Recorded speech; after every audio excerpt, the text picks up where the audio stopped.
Muy bien. Padre, ayer justamente pasaba frente de la capilla de María Inmaculada y veía que están haciendo una obra muy linda, la obra de Cordón Cuneta, ahí en la calle paralela que le estaba, la calle perpendicular al pavimento, que todavía no tiene pavimento. Y bueno, estuvimos filmando y estuvimos más que filmando, estuvimos buceando y adentrándonos en la historia tan rica que tiene la capilla. Así que, no sé, me habían comentado que usted tenía intenciones de que vuelva a hacer una capilla. Sí, esa idea está y ya tenemos todos los medios como para concluir. Solamente falta una parte de piso, pero hay que dar un paso anterior, que es reubicar el museo que allí estaba depositado. Cuando yo tomo la decisión de que esa capilla, recuperada como está, funcione para los servicios litúrgicos, incluso para las celebraciones sacramentales, obviamente que canónicamente y litúrgicamente no podía funcionar allí un museo. Entonces ahí tuvimos que hacer todo este proceso. Bien sabemos que el museo pertenece al Instituto Gustavo Martínez Zuviría. Por lo tanto, en este momento, el Instituto Gustavo Martínez Zuviría y la municipalidad de nuestra ciudad están a la firma de un convenio donde el museo pasaría a la municipalidad de nuestra ciudad, de tal forma que sea la municipalidad con su Secretaría de Cultura. En esto ha tenido una muy buena gestión el secretario de Cultura, Emanuel Hernández, para que la municipalidad sea la que oriente y constituya el museo de nuestra ciudad. Entonces, en este momento, bueno, se están retirando las cosas que están depositadas allí en la iglesia María Inmaculada. Una vez que esto se haga, resta solamente una obra en el piso, de volver a refaccionarlo, para que luego comience a utilizarse en las celebraciones litúrgicas, ¿no? Gracias a Dios se hizo un trabajo muy lindo en el techo, en sus paredes. La obra de iluminación también es muy bella, enaltece ese lugar, que es un lugar histórico y muy querido por nosotros.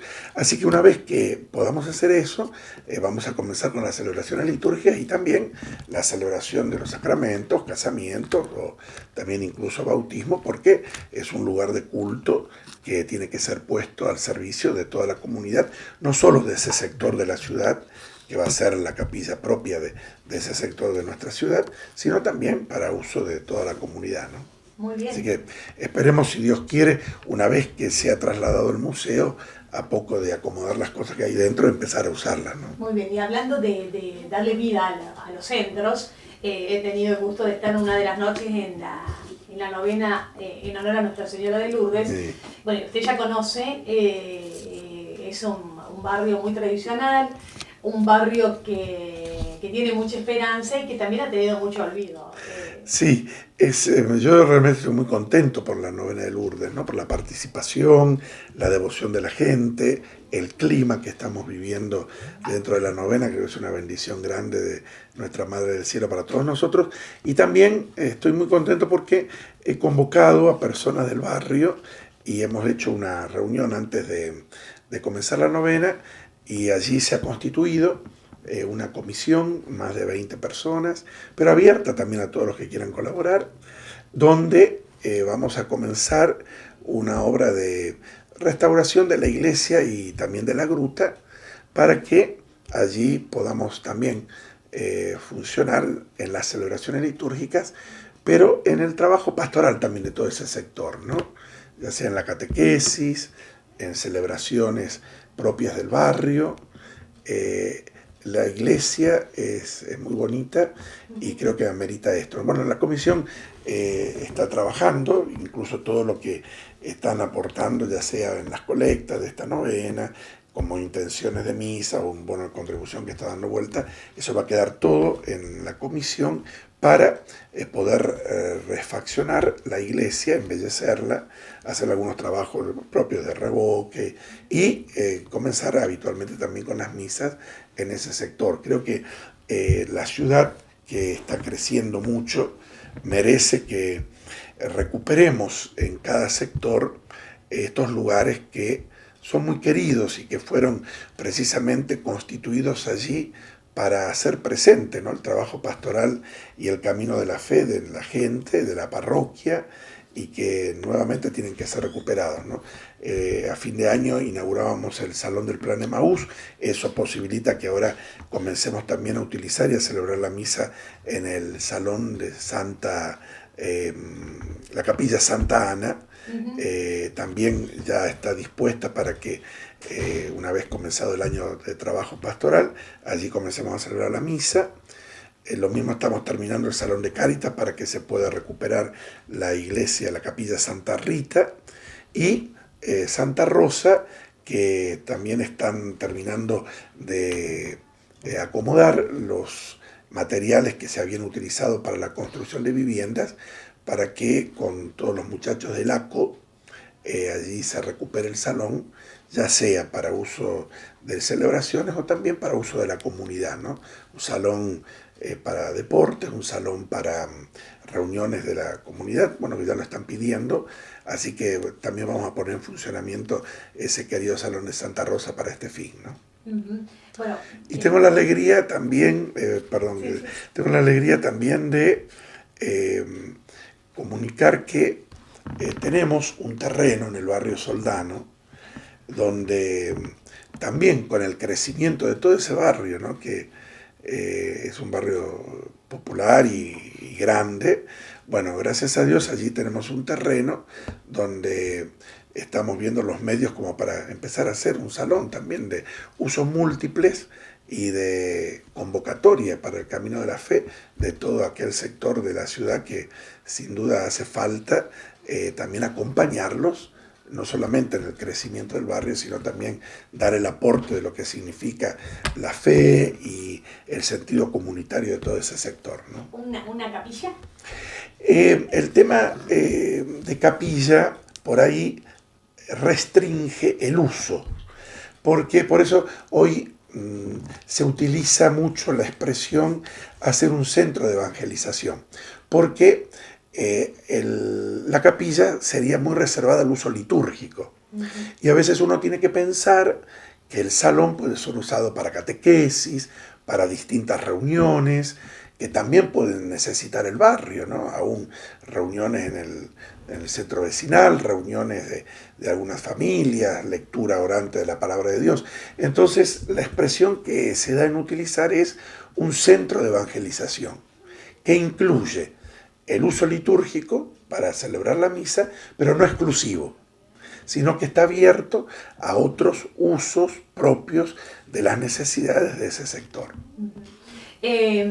Padre, usted, bueno, como una persona que tiene tanta experiencia también, ¿no?, como pastor, estamos viviendo algunos tiempos en donde hay mucha conflictividad desde, bueno, los líderes del mundo, vemos lo que está pasando con Estados Unidos, con estas políticas antimigratorias, con las respuestas de la gente también misma de Estados Unidos, buscando un poco defenderse, este enfrentamiento. Me llamaba mucho la atención lo que pasó en el Vaticano, con estos afiches en contra del propio Papa Francisco, también por algunas discrepancias en decisiones tomadas en el seno mismo de la Iglesia. Esta política de incremento de precios que la gente, yo la escucho bastante agobiada, muy preocupada por la situación económica. ¿Cuál es la respuesta ante tanto sufrimiento también por ahí y desencuentro desde la fe? Tiempo atrás se utilizaba una expresión que se había acuñado y se había hecho muy popular cuando decíamos el cambio de época es distinto a una época de cambios, ¿no? Nosotros vivimos un cambio de época, que fue el inicio de un nuevo siglo. Ya llevamos 17 años andando, pero ese cambio de época suscitó también lo que significa vivir una época de cambios. Esta realidad, que a lo mejor puede parecer un juego de palabras, es mucho más que eso, porque coincide con, a nivel cultural, a nivel mundial, a nivel social y a nivel personal, de la aparición de nuevos desafíos, en todos los órdenes, en el orden de la fe, no escapa esto, pero también en el orden cultural, en el orden de la convivencia, en el orden de lo económico.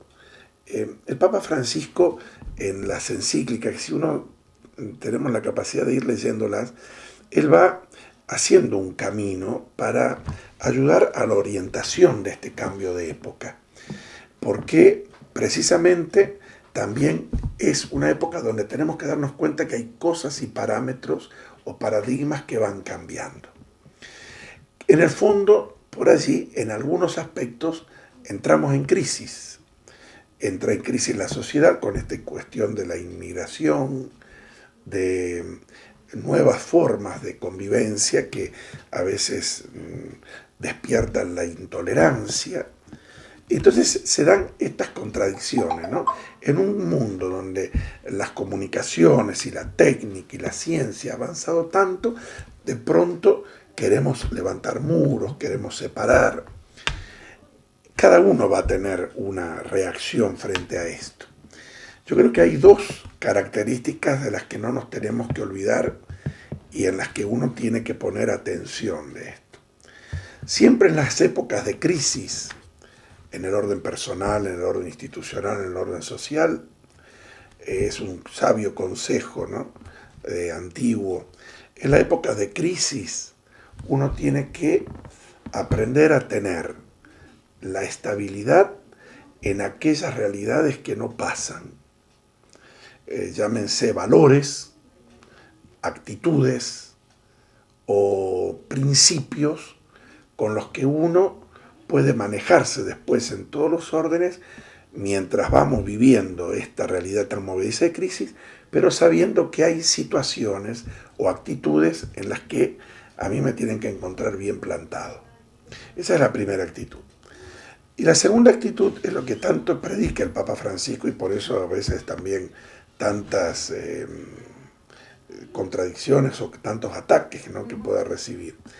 La época de cambio siempre exige ponernos en movimiento.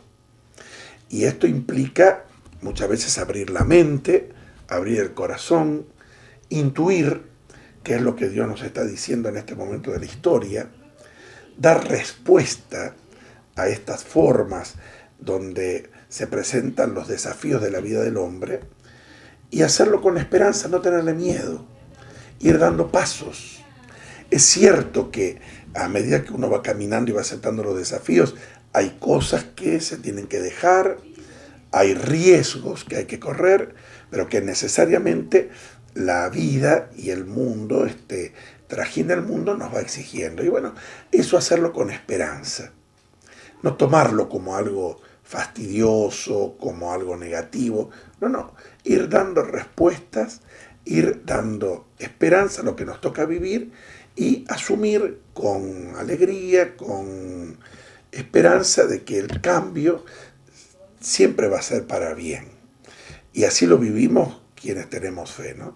Yo creo que estas dos actitudes, si podemos conseguirlas, no solo nos va a traer mucha paz, sino que también nos va a posibilitar a que veamos cosas positivas que el mundo de hoy nos trae y que tenemos que aprender a descubrirlas y a vivirlas. Pero padre, le agradecemos el tiempo.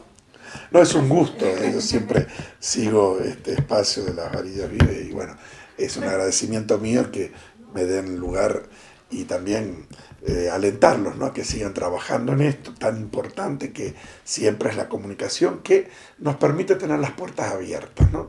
Hoy hace falta mucho levantar puentes más que edificar muros y creo que este es un espacio que ayuda a eso, así que una bendición para todos.